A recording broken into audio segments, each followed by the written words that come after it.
Hello दोस्तों, आज शुरू करते हैं क्लास इकोलॉजी एनवायरनमेंट की। इसमें पढ़ेंगे जैव विविधता पढ़ रहे हैं, बायोडायवर्सिटी। तो भारत में जैव सुरक्षा यानी बायोडायवर्सिटी इन इंडिया के बारे में है। ये भारत में जैव सुरक्षा को किस तरह से संरक्षित किया गया है। जैव सुरक्षा क्या है पहले तो जैव सुरक्षा एक व्यापक शब्द है जिसके दो अर्थ हैं। सामान्य अर्थों में जैव सुरक्षा जैविक सामग्रियों, विशेष रूप से संक्रामक एजेंटों से बचाव है। तो जैव संक्रमण एजेंटों यानी जैविक सामग्रियों को विशेष रूप से संक्रमण जो हो जाते हैं उससे बचाव के प्रबंधन से जुड़ी सुरक्षा कार्य पद्धति है। जैव सुरक्षा के संबंध में जैव सुरक्षा का तात्पर्य जीवित संशोधित जीवों सहित आक्रामक प्रजातियों से जैव विविधता यानी देश की जैव विविधता की रक्षा करना और उसे बचाना है।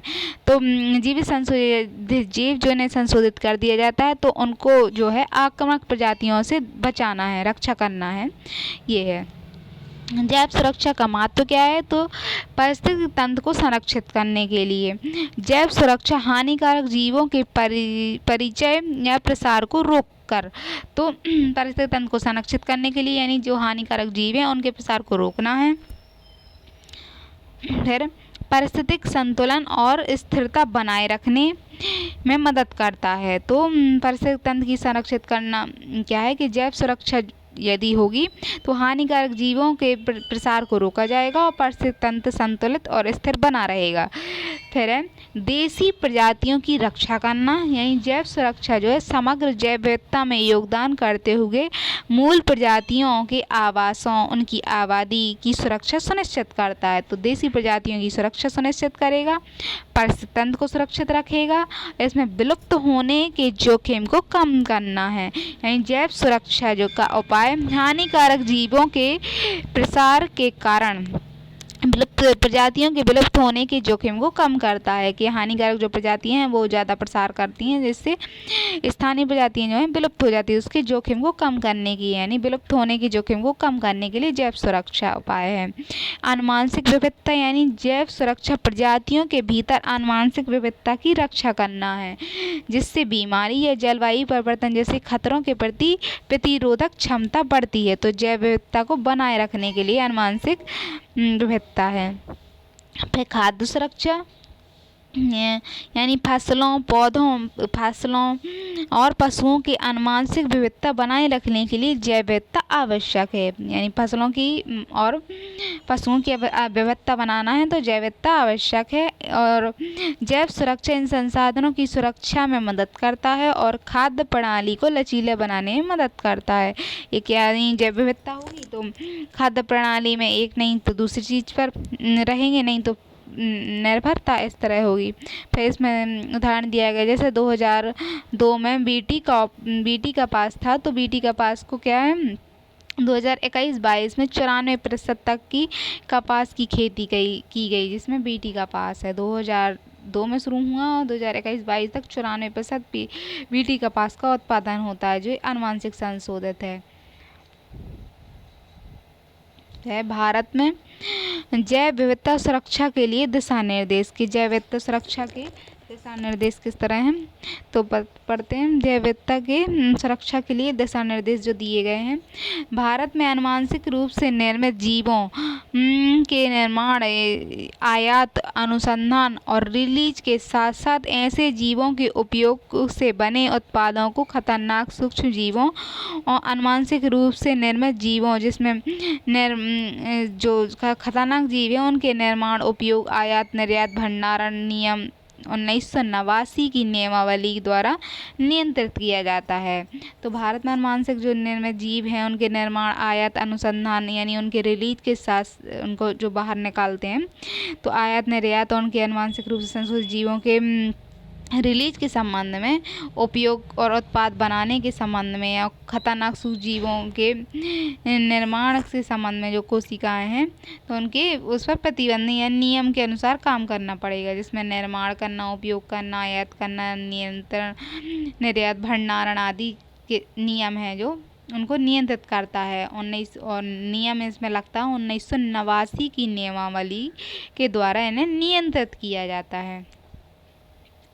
फिर इन नियमों को पर्यावरण संरक्षण अधिनियम 1986 के तहत पर्यावरण वन जलवायु परिवर्तन मंत्रालय द्वारा 5 दिसंबर 1989 को अधिसूचित किया गया। तो ये पर्यावरण के जो नियम हैं, नियम कहाँ से आए हैं, तो 1986 पर्यावरण संरक्षण अधिनियम 1986 है के तहत बनाया गया है। पर्यावरण जलवायु परिवर्तन मंत्रालय द्वारा 1989 को सूचित किया गया है। उसके तहत इस 1989 के नियम को बनाया गया है। जो जीव संशोधन जीवों से संबंधित है, तो जीव संशोधित जीवों से संबंधित 1989 की जो नियमावली है वो पर्यावरण संरक्षण अधिनियम 1986 के तहत बनाई गई है। 1986 में तो है ही कि पर्यावरण को पारिस्थितिक तंत्र को किसी भी तरह के बचाने के संबंध में नियम बना सकते हैं 1986 के तहत। तो इसे जलवायु परिवर्तन मंत्रालय ने बना दिया है, 1989 नियम को अधिसूचित कर दिया है। नियम 1989 का दायरा क्या है, तो इसमें कौन कौन किस किस तरह का इसका क्राइटेरिया है, तो जियो मॉडिफाइड ऑर्गेनिज्म और उसके उत्पादों से जुड़ी गतिविधियों के पूरे स्पेक्ट्रम को अनिवार्य रूप से कवर करने वाले ये नियम दायरे में बहुत व्यापक हैं। तो जो जेनेटिक रूप से मॉडिफाइड किए जाते हैं ऑर्गेनिज्म बनाए जाते हैं या लिविंग मॉडिफाइड ऑर्गेनिज्म हैं, उनके संबंध में पूरी गतिविधियों को इस नियम के दायरे में लाया गया है। नियम 1989 के दायरे में लाया गया है। वे किसी भी पदार्थ, कोशिकाओं, ऊतकों, उत्पादों के खाद्य पदार्थों आदि पर भी लागू होते हैं। यानी लिविंग मॉडिफाइड या ये जेनेटिक मॉडिफाइड जो भी उत्पाद हैं, चाहे वे कोशिका हों, चाहे ऊतक हों, चाहे उत्पाद हों या खाद्य पदार्थ भी उस तरह से बनाए गए हैं, तो उन सभी पर नियम लागू होंगे। फिर जेनेटिक इंजीनियरिंग के अलावा नई जीन तकनीक को भी इसमें शामिल किया है। यानी नई जीन तकनीक जो आ रही है जेनेटिक इंजीनियरिंग के साथ, उसको भी इसमें शामिल किया गया है। नियमों के अनुसार RCGM यानी जैव प्रौद्योगिकी विभाग, RCGM का मतलब है अनुवांशिक परिवर्तनों की समीक्षा समिति। तो नियमों के अनुसार अनुवांशिक परिवर्तनों की समीक्षा समिति जो है जैव प्रौद्योगिकी विभाग से चल रही अनुवांशिक परियोजनाओं या खतरनाक सूक्ष्म जीवों GE जीवों, कोशिकाओं और उत्पादों से संबंधित गतिविधियों के संबंध में सुरक्षा संबंधी पहलुओं की निगरानी के लिए कार्य करेगा। यानी जो नियम है, जैव प्रौद्योगिकी विज्ञान विभाग जो है अनुवांशिक परियोजनाओं के जो खतरनाक जीव हैं, जैसे GE जीव हैं, कोशिका या उत्पाद हैं, उनकी सुरक्षा के संबंध में निगरानी के कार्य करेगा। इसमें निगरानी का काम कौन करेगा? जैव प्रौद्योगिकी विभाग करेगा। और इन सब जीवों को, सूक्ष्म जीव, GE जीव, कोशिका, उत्पाद और इन गतिविधियाँ आदि की निगरानी करेगा। फिर अनुवांशिक परिवर्तनों की जो समीक्षा समिति है, यह मानव स्वास्थ्य और पर्यावरण सुरक्षा सुनिश्चित करने के दृष्टिकोण से, यानी मानव के स्वास्थ्य और पर्यावरण की भी सुरक्षा सुनिश्चित करने के दृष्टिकोण से अनुवांशिक अनुसंधान उपयोग के साथ साथ औद्योगिक और पर्यावरणीय अनुप्रयोग में GE जीवों को शामिल करने वाली गतिविधियों के संबंध में प्रक्रिया और दिशा निर्देश नियमावली को सामने लाएगा। दिशा निर्देशों को और उनकी नियमावली को सामने लाएगा। तो मानव स्वास्थ्य के लिए और पर्यावरण की सुरक्षा सुनिश्चित करने के दृष्टिकोण से अनुसंधान उपयोग के साथ साथ पर्यावरण अनुप्रयोग GE जीवों को शामिल करने वाली गतिविधियों को दिशा निर्देश दायरे में लाएगा। फिर खतरनाक सूक्ष्म जीवों, GE जीवों और कोशिकाओं और उनके उत्पादों को शामिल करने वाली सभी चल रही अनुसंधान परियोजनाओं की समीक्षा की जाएगी इसमें। यानी खतरनाक जीव हैं जो और GE जीव हैं, कोशिकाएं हैं, उत्पाद है, तो उनके संबंध में जो भी परियोजनाएं चल रही हैं उनकी समीक्षा करेगी और यह सुनिश्चित किया जा सकेगा कि पर्यावरण सावधानी और रोकथाम पूरी शर्तों के साथ की जा रही हैं या नहीं। यानी पर्यावरण में इन सब के संबंध में सावधानियां बरती जा रही हैं, किस तरह से इस तरह काम करेंगी। फिर समीक्षा समिति जो है, पर्यावरण पर समीक्षा समिति एक खतरनाक सूक्ष्म जीवों यानी GE जीवों या कोशिकाओं के उत्पादन, बिक्री, आयात, उपयोग पर और प्रतिबंधित करने की प्रक्रिया निर्धारित करेगा कि GE जीवों किस प्रकार इनके उपयोग, आयात, निर्यात आदि को प्रतिबंधित करना है, तो उसके संबंध में कार्य करेगा। नियम नवासी का नवासी जो है ये कार्यान्वयन की समितियाँ कि उनके उसको किस तरह से कार्यान्वयन किया जाएगा, तो उसके संबंध में क्या समिति बनाई गई। तो नियम 1989 जैव प्रौद्योगिकी विभाग, विज्ञान और प्रौद्योगिकी मंत्रालय, तो उनके इसके काम के लिए जैव प्रौद्योगिकी विभाग है, विज्ञान प्रौद्योगिकी मंत्रालय राज्य सरकारों के साथ संयुक्त रूप से MOEFCC द्वारा क्रियान्वित किए जाते हैं। 1900 का नियम जो है जैव प्रौद्योगिकी विभाग द्वारा और प्रौद्योगिकी मंत्रालय राज्य सरकारों के संयुक्त रूप से MOEFCC द्वारा क्रियान्वित किए जाते हैं। इन नियमों के तहत 6 प्राधिकरणों और उनकी संरचना को अधिसूचित किया गया है, यानी 6 सक्षम प्राधिकरण हैं, उनकी संरचना को अधिसूचित किया गया है, जिसमें शामिल हैं तो ministry of environment, forest and climate change यानी पर्यावरण जलवायु परिवर्तन मंत्रालय, MOEFCC का मतलब है पर्यावरण और जलवायु परिवर्तन मंत्रालय द्वारा क्रियान्वित किया जाएगा। 6 प्राधिकरण संरचनाओं को अधिसूचित किया गया है, जिसमें 6 प्राधिकरण में पहला है पुनः संयोजक DNA यानी सलाहकार समिति, पुनः संयोजक DNA के संबंध में सलाहकार समिति है। 2 इसका इनकी संरचना को अधिसूचित करेगी, जिसमें प्रौद्योगिकी विभाग द्वारा गठित एक समिति राष्ट्रीय और अंतर्राष्ट्रीय स्तर पर जैव प्रौद्योगिकी विभाग पर ध्यान देती है। तो एक जो समिति बनाई गई DNA पुनः संयोजन सलाहकार समिति, ये क्या है, जैव प्रौद्योगिकी विभाग द्वारा गठित की गई है और ये समिति राष्ट्रीय अंतर्राष्ट्रीय स्तर पर प्रौद्योगिकी विकास पर ध्यान देती है। फिर पुनः संयोजन सलाहकार समिति एक सलाहकार समिति है जो जेनेटिक मॉडिफाइड ऑर्गेनिज्म और उसके उत्पादों के अनुसंधान और उपयोग में सुरक्षा नियमों पर समय समय पर अनुशंसा देती है। तो जो पुनः संयोजन सलाहकार समिति है जेनेटिक मॉडिफाइड ऑर्गेनिज्म के अनुप्रयोग और सुरक्षा के नियमों पर अनुशंसा देगी।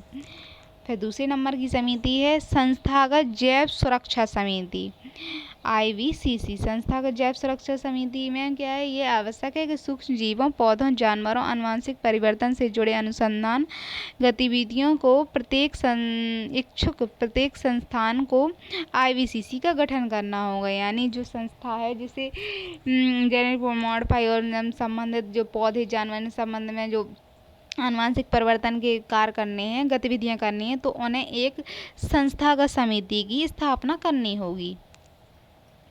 फिर है आनुवंशिक परिवर्तन पर समीक्षा समिति, आनुवंशिक परिवर्तन की समीक्षा समिति है यानी RCGM, आनुवंशिक पुनः संयोजक सलाहकार समिति जैव प्रौद्योगिकी विभाग के तहत एक निकाय के रूप में कार्य करता है। तो प्रौद्योगिकी विभाग के निकाय के रूप में आनुवंशिक जो समीक्षा समिति है वह प्रौद्योगिकी विभाग के तहत निकाय के रूप में काम करेगी, जो चल रही अनुसंधान परियोजनाओं जैसे जीव, खतरनाक सूक्ष्म जीव गतिविधियों के संबंध में सुरक्षा संबंधी पहलुओं की निगरानी करेगी। तो समीक्षा समिति क्या है, जैव प्रौद्योगिकी विभाग के तहत चलेगी और इन जीवों की सुरक्षा की निगरानी करेगी। जिसमें अब है जेनेटिक इंजीनियरिंग मूल्यांकन समिति, जेनेटिक इंजीनियरिंग मूल्यांकन समिति GEG है। तो जेनेटिक इंजीनियरिंग मूल्यांकन समिति क्या करेगी, पर्यावरण, वन और जलवायु परिवर्तन मंत्रालय में कार्यरत शीर्ष समिति है और संबंधित मंत्रालयों, एजेंसियों और विशेषज्ञों का प्रतिनिधित्व है। जेनेटिक इंजीनियरिंग मूल्यांकन समिति भी इसके अंदर काम करती है। तो क्या करेगी, पर्यावरण जलवायु मंत्रालय के शीर्ष समिति होगी ये और विशेषज्ञों के प्रतिनिधित्व निर्धारित करेगी, कौन सा विशेषज्ञ का क्या प्रतिनिधित्व होगा, तो ये भी कार्य करेगी इसके लिए। फिर एक राज्य के स्तर पे, तो राज्य जैव प्रौद्योगिकी समन्वय समिति, राज्य प्रौद्योगिकी में क्या है, राज्य प्रौद्योगिकी समन्वय समिति प्रत्येक राज्य में गठित की जाएगी जहां जेनेटिक मॉडिफाइड ऑर्गेनिज्म के अनुसंधान और अनुप्रयोग चल रहे हैं, तो प्रत्येक राज्य में के लिए गठित होगी। छठवीं है जिला स्तरीय समिति यानी डिस्ट्रिक्ट लेवल पर कन्वेंशन के। तो डिस्ट्रिक्ट लेवल पर भी एक जेनेटिक मॉडिफाइड ऑर्गेनिज्म यानी खतरनाक सूक्ष्म जीवों पर्यावरण से संबंधित अनुप्रयोगों के उपयोग में लगे स्थापना में नियमों की निगरानी के लिए जिला स्तर पर गठन किया जाएगा। यानी सूक्ष्म जीव जो हैं जेनेटिक मॉडिफाइड ऑर्गेनिज्म हैं उनके संबंध में जो गतिविधियां हो रही हैं उनके नियम के लिए गठित नियम बनाने के लिए जिला स्तर पर समिति होगी और एक राज्य स्तर पर होगी राज्य प्राधिकरण समिति और ये समन्वय समिति होगी जो विशेषज्ञों के कार्य निर्धारित करेगी। और ये आनुवंशिक परिवर्तनों पर समीक्षा समिति होगी जो जेनेटिक मॉडिफाइड ऑर्गेनिज्म है उनके खतरनाक सूक्ष्म गतिविधियों की निगरानी करेगी। फिर संस्थागत समिति होगी यानी जो भी एक संस्था होगी जिसे बनाना है तो वो अपने संस्था के स्तर पर इस तरह की समिति बनाएगी। और ये पहला था पुनः संयोजन सलाहकार समिति। तो ये राष्ट्रीय अंतर्राष्ट्रीय दोनों स्तर पर काम करेगी और प्रौद्योगिकी विकास पर ध्यान देगी। इस तरह की समितियां होंगी। फिर अनुदान और निषेध, इन पर क्या अनुदान दिया जा सकता है और इन पर क्या प्रतिबंध लगाए जा सकते हैं। तो नियम जो 89 है नियम 89 जैव सुरक्षा उपायों के अनुपालन के लिए प्रदान करता है इस क्षेत्र में किसी भी तरह के उल्लंघन और गैर अनुपालन पर पर्यावरण संरक्षण समिति है जो पर्यावरण संरक्षण अधिनियम 1986 के तहत दंडात्मक कार्रवाई की जा सकती है। यदि कोई भी उल्लंघन करता है 1989 के सुरक्षा उपायों का तो इसे दंडित किया जा सकता है। पर्यावरण संरक्षण अधिनियम 1986 के तहत दंडित किया जा सकता है क्योंकि यही पर्यावरण संरक्षण के लिए जिम्मेदार है।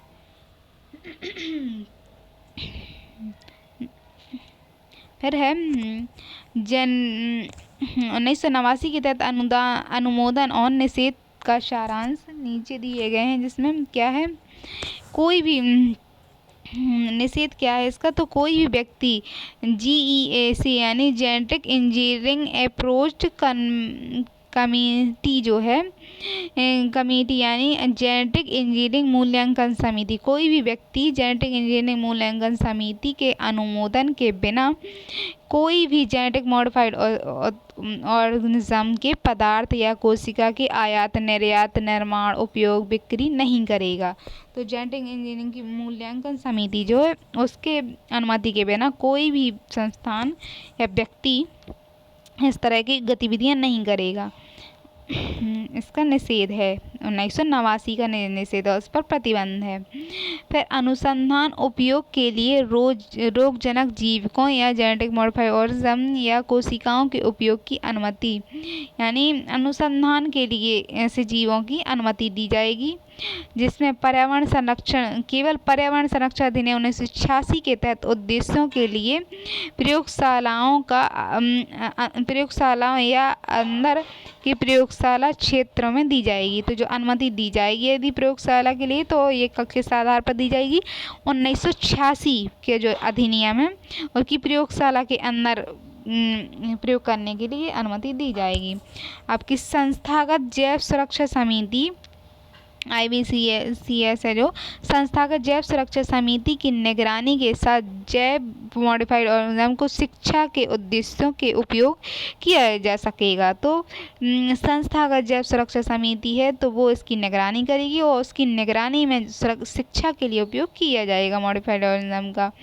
मॉडिफाइड ऑर्गेनिज्म को जानबूझकर या अनजाने में रिहाई की अनुमति नहीं होगी, यानी उन्हें बाहर रिलीज नहीं किया जाएगा। फिर इनके उत्पादों जिसमें जेनेटिक मॉडिफाइड ऑर्गेनिज्म उत्पन्न उपयोग किए गए हैं या उनमें उपयोग किए जा सकते हैं तो जेनेटिक मॉडिफाइड इंजीनियरिंग मूल्यांकन समिति के अनुमोदन के बिना शुरू नहीं किए जाएंगे। तो जिस भी प्रकार के उत्पाद हैं तो उनमें उपयोग करना है जेनेटिक मॉडिफाइड ऑर्गेनिज्म का तो उसकी जो मूल्यांकन समिति है जेनेटिक मूल्यांकन समिति उसके अनुमोदन के बिना उनका उपयोग शुरू नहीं किया जाएगा, अनुमोदन के बिना शुरू नहीं किया जा सकता है। तो ये उसके प्रावधान है। 1989 के तहत अनुमोदन के निषेध क्या क्या प्रतिबंधित किया गया है। तो इनकी आयात निर्यात उपयोग पर प्रतिबंध है कि उनके समिति की अनुमति के बिना नहीं कर सकते। फिर उनके अनुसंधान उपयोग में भी प्रयोग की अनुमति दी गई है, लेकिन वो सिर्फ अनुच्छेद 1986 के नियम की प्रयोगशालाओं के अंतर्गत होनी चाहिए। तो इस तरह के और बाकी सब पर प्रतिबंध है। और फिर स्थानीय सुरक्षा समिति की निगरानी में शिक्षा के लिए उपयोग किए जा सकते हैं, उनकी रिहाई की अनुमति नहीं दी गई है। और मूल्यांकन जो समिति है उसकी अनुमति के बिना तो इसके प्रयोग शुरू भी नहीं होंगे। ये सारे प्रतिबंध हैं, इस पर निषेध लगाए गए हैं 1989 के नियम के तहत। तो भारतीय जैव सुरक्षा ज्ञान पोर्टल बनाया गया है, IKBP, Indian knowledgeable biodiversity protect. तो जैव सुरक्षा ज्ञान पोर्टल बनाया गया है भारत में। इसे मई 2019 में प्रारंभ किया गया था। यह एक वेब आधारित पोर्टल है जिसमें जेनेटिक मॉडिफाइड ऑर्गेनिज्म या लिविंग मॉडिफाइड ऑर्गेनिज्म और उसके उत्पादों के प्राधिकरण से संबंधित नवीनतम वैज्ञानिक जानकारी और नियामक मार्गदर्शन प्रदान करने के लिए एक शोधकर्ताओं, उपयोग और अन्य हितधारकों तक पहुंचने के लिए एक प्रमुख जोर है।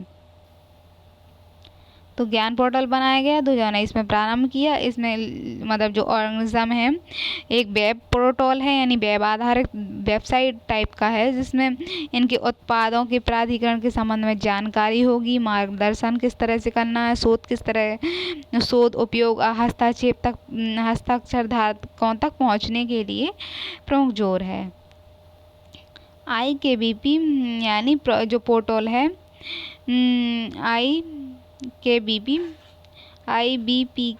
IKBP निम्न जानकारियाँ प्रदान करता है। जो प्रोटोकॉल है मतलब पोर्टल बनाया गया है सरकार ने, तो उसके संबंध में कि वो क्या जानकारी प्रदान करेगा।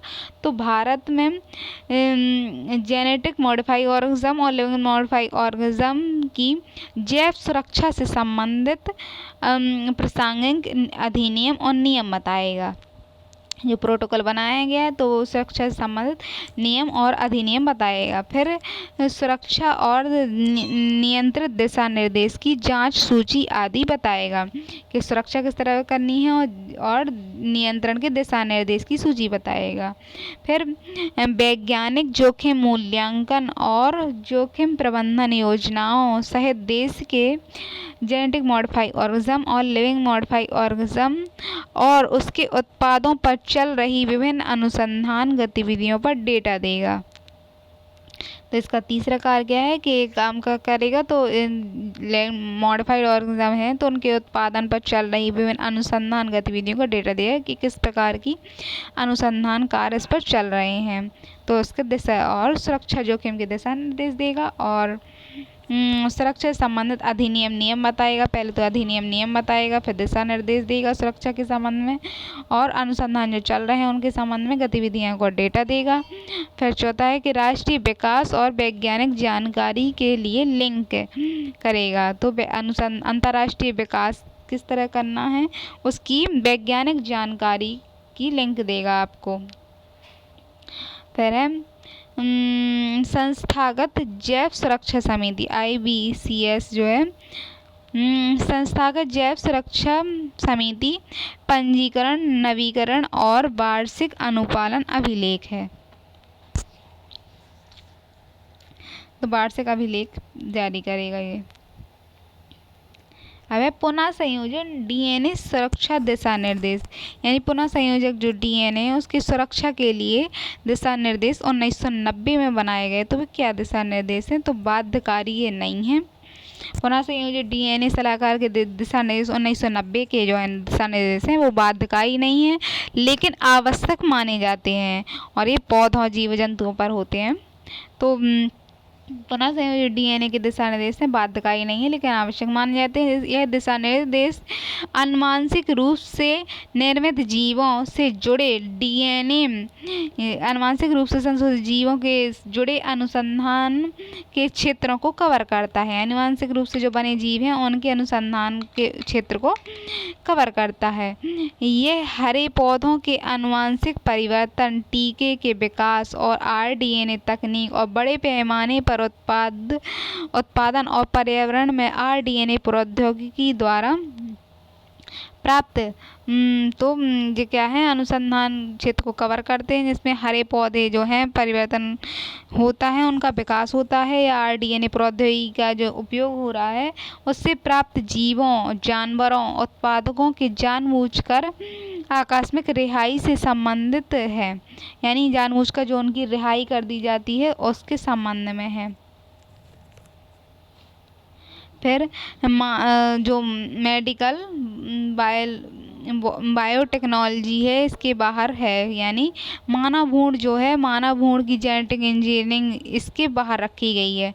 मानव भ्रूण जेनेटिक इंजीनियरिंग अनुसंधान यानी भ्रूण के उपयोग और मानव रोगाणुओं, लाइन जीन थेरेपी से संबंधित मुद्दों, दिशा निर्देशों के दायरे से बाहर रखा गया है। 1990 का जो अधिनियम डीएनए सुरक्षा के दिशा निर्देश है उनमें मानव के भ्रूण का जो है उस पर लागू नहीं होंगे और मानव भ्रूण के साथ ये जेनेटिक इंजीनियरिंग नहीं की जाएगी। इन दिशा निर्देशों के मतलब जो दिशा निर्देश दिए गए इनको इससे बाहर रखा गया कि मानव के साथ इस तरह की नहीं होगी। ये सब जीवों के संबंध में है कि जो पौधे हैं, जीव हैं, जंतु हैं तो उनके संबंध में है कि अनुसंधान क्षेत्र को कवर करेगा लेकिन मानव के साथ भ्रूण को कवर नहीं करेगा। और आरडीएनए तकनीक है जिसमें एक जीव का डीएनए दूसरे जीव में डाल के नया जीव बनाया जाता है, तो उस प्रकार के संबंध में उनकी रिहाई के संबंध में संबंधित है। जानबूझकर आकस्मिक रिहाई की भी से संबंधित है, तो उसके संबंध में प्रावधान है। जी 1990 का डीएनए सुरक्षा दिशा निर्देश है। अब है जेनेटिक इंजीनियरिंग मूल्यांकन समिति, यानी जेनेटिक इंजीनियरिंग है, इंजीनियरिंग होती है उसकी मूल्यांकन जो समिति है, तो जीईएसी जेनेटिक इंजीनियरिंग मूल्यांकन समिति क्या है, क्या काम करती है? तो जेनेटिक इंजीनियरिंग मूल्यांकन समिति पर्यावरण जलवायु मंत्रालय में कार्य करती है और ये नियम 1989 के अनुसार पर्यावरणीय दृष्टिकोण से अनुसंधान और औद्योगिक उत्पादों में बड़े पैमाने पर खतरनाक सूक्ष्मजीवों के पुनः संयोजित डीएनए के नियंत्रण के लिए है।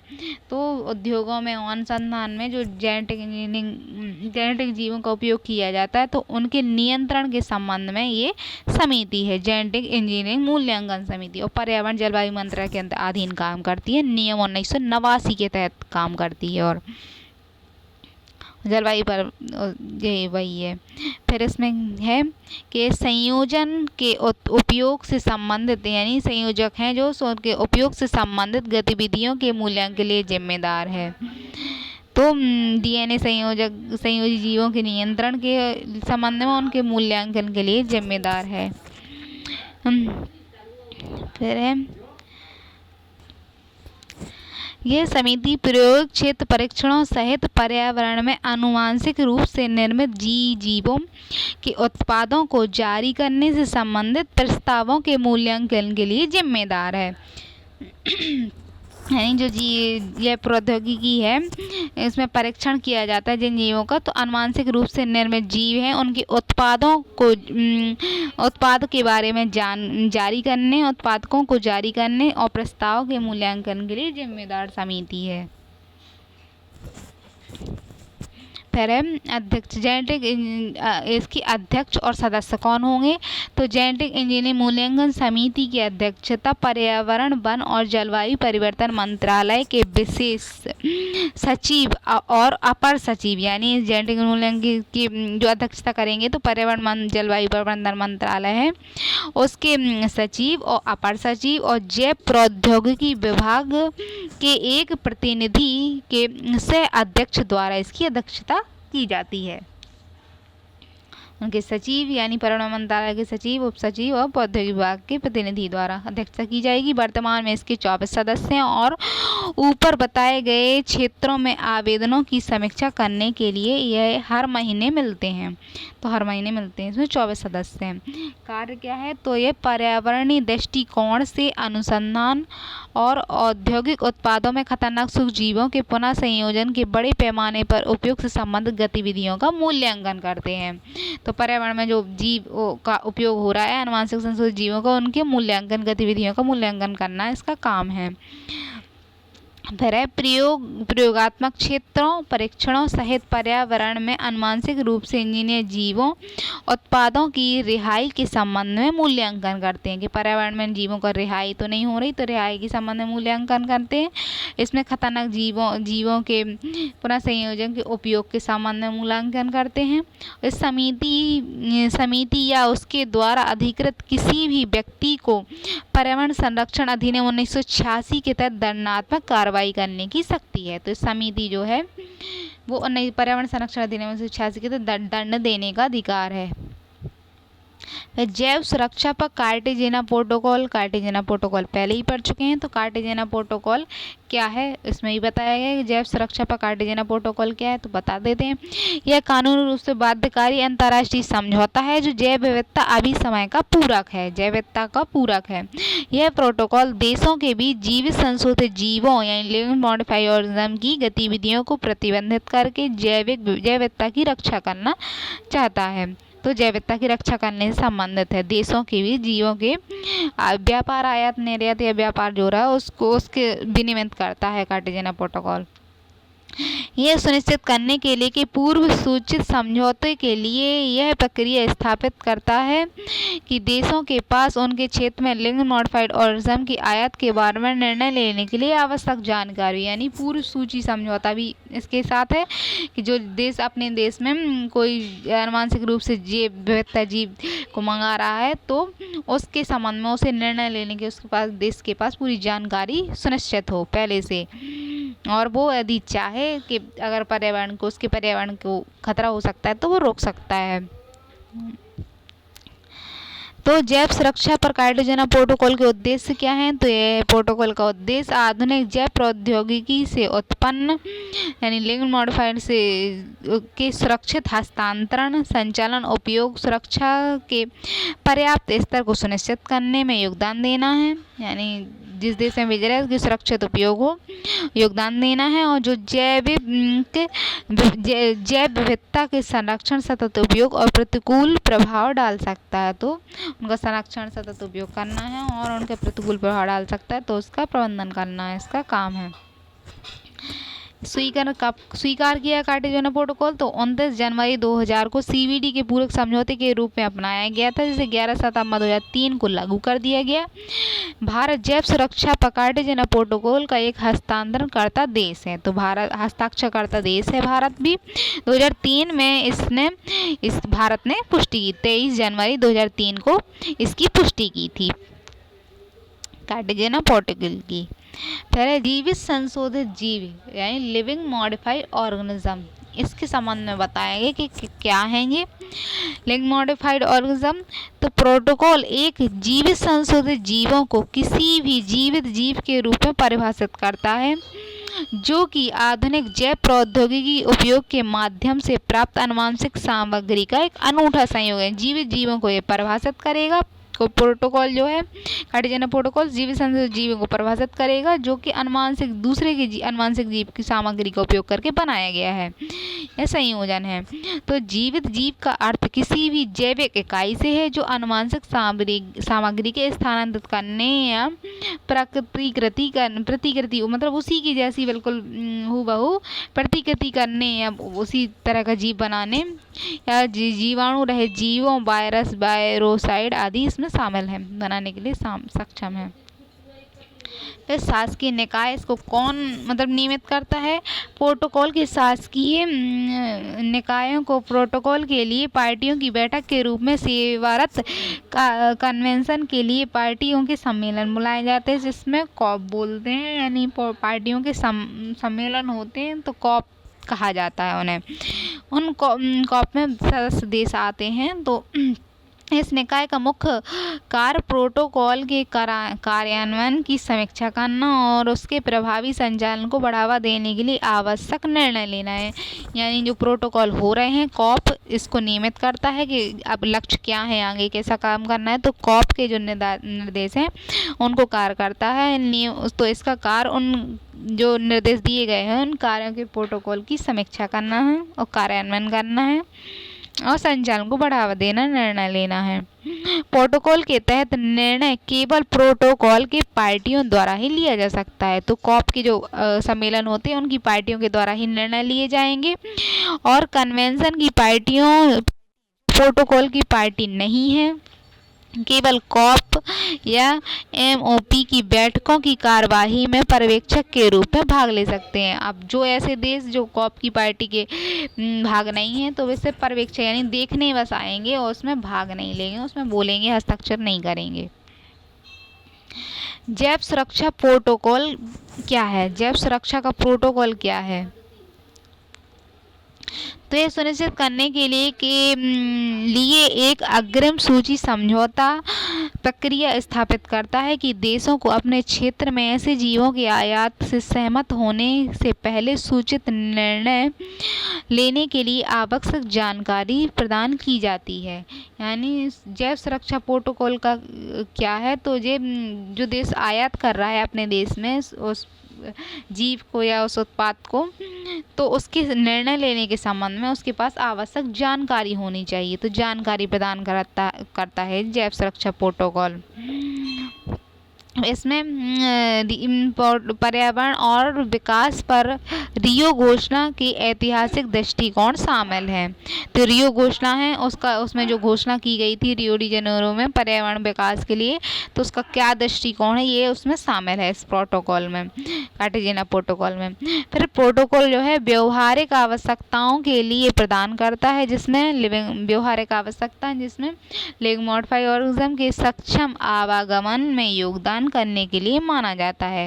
यानी जो संशोधित जीव है उसको सुरक्षित रूप से आदान प्रदान किया जा सके, योगदान देता है और पार्टियों को लिविंग मॉडिफाइड ऑर्गेनिज्म के सुरक्षित संचालन, अच्छी तरह सुरक्षित संचालन हो, पैकेजिंग हो, परिवहन हो के लिए उपयोग करने की आवश्यकता होती है, जो सीमा पार आवाजाही के अधीन है। यानी सीमा पार किस तरह से भेजना है उसके संबंध में, पैकेजिंग, परिवहन आदि के संबंध में कार्य करता है। फिर प्रोटोकॉल जो है कार्टेजेना प्रोटोकॉल एक जैव सुरक्षा समाशोधन गृह यानी समाशोधन गृह भी स्थापित करता है, जो संशोधित जीवों के बारे में जानकारी का आदान प्रदान को सुविधाजनक बनाया जाता है और कार्यान्वयन देशों की सहायता की जाती है। यानी जो देश आयात निर्यात कर रहे हैं तो उनके जानकारी प्रदान करने के लिए एक संशोधित जीवों के बारे में स्थापित किया जाता है, समाशोधन गृह बनाया जाता है। तो प्रोटोकॉल है जो उसके संबंध में है कि उसके द्वारा क्या क्या किया जाता है। अब है नागोया कुआलालंपुर दायित्व और निवारण पर पूरक प्रोटोकॉल। नागो प्रोटोकॉल का कुआलालंपुर दायित्व क्या है और निवारण का पूरक प्रोटोकॉल क्या है? तो ये इसे जैव सुरक्षा पर कार्टेजेना प्रोटोकॉल के पूरक समझौते के रूप में अपनाया गया है। तो जो कार्टेजेना प्रोटोकॉल है उसको पूरा करने के लिए समझौता है ये।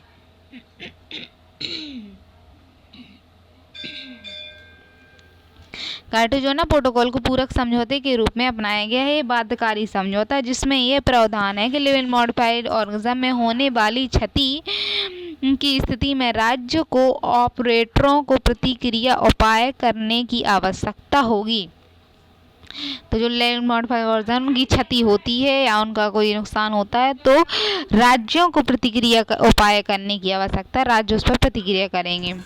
इसको स्वीकार कब किया गया? तो ये जो नागोया कुआलालंपुर दायित्व है, नागोया प्रोटोकॉल अलग है और नया कुआलालंपुर दायित्व जो सौंपा गया है कार्टेजना प्रोटोकॉल के अंतर्गत जो आया है, उसको स्वीकार किया गया 2010 में।